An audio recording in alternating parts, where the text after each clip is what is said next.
It's a beautiful Friday here in Chicago. Perfect day for July jobs report. So today's jobs day.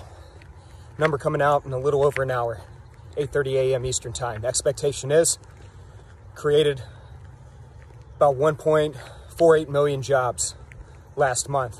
Now that's a downtick from last month when we had that big number, roughly 4.8 million jobs created last month. So seeing a bit of slowdown, or at least that's the expectation.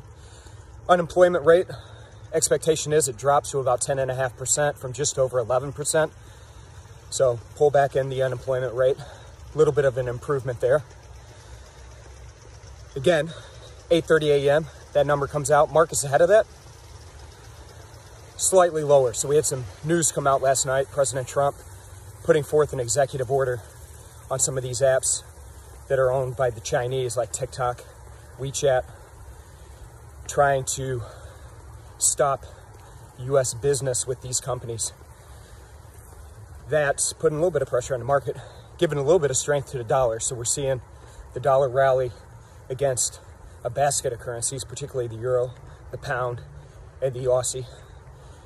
Should we see a better than expected number today in the jobs report, that could also give a boost to the dollar.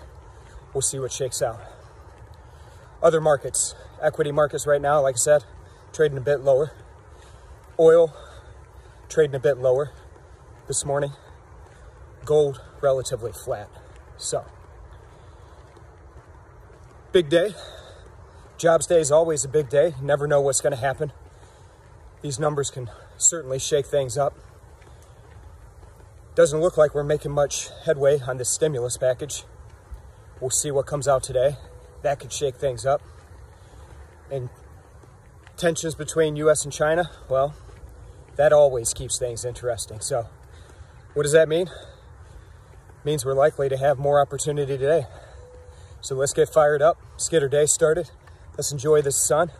Let's go get it. If I don't talk to you before Monday, have a great weekend. Everybody stay safe, stay healthy. We'll chat soon. Bye-bye.